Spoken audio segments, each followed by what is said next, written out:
Toddler meal prep. I'm going to start off by using this Chobani. I'm going to spread it. I'm going to add frozen fruit and I'm going to freeze it.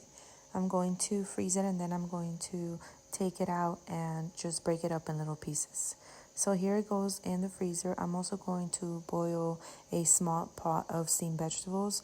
I'm going to add about 8 ounces of ground turkey, a teaspoon of salt, a teaspoon of pepper, a teaspoon of onion powder, a teaspoon of garlic powder, and a teaspoon of poultry seasoning, and also a teaspoon of chicken bouillon.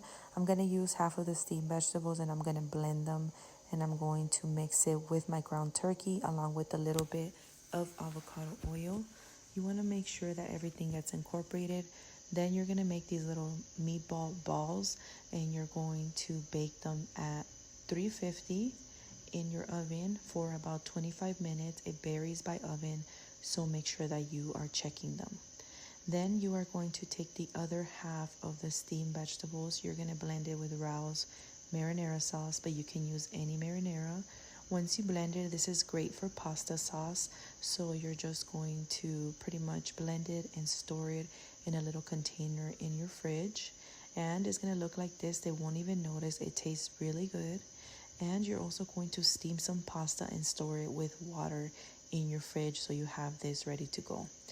These are the meatballs. This is how they should look. I ate one. Make sure they're fully cooked. This is the pasta that I prepared. And this is how I store the meatballs. Basically a large freezer bag and little bags inside of 2. You can just put this in your fridge for 3 months. These little Kodiak powder cakes have great protein, so I'm going to make them in little muffins. I use about half the bag, 1 whole egg, and I only make sure that I have enough oat milk to get the consistency that I'm going to show you. I'm going to mix and then I'm going to put them in these little muffin tins. See the consistency? These little muffin tins right here. Then I'm going to add a little bit of chocolate chip sprinkles. You can use whatever you have on hand. You don't have to use anything. You can just put them in like this. But pretty much I bake them at 350 for 20 minutes. You want to put a toothpick through to make sure that they're all the way cooked. These are a little big, so you can share them with your toddler.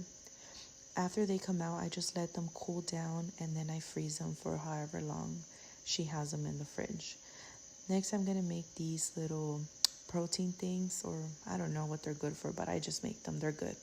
And it's basically 2 cups of quick oats, a whole tablespoon of peanut butter, and some of those chocolate chips. I pretty much just incorporate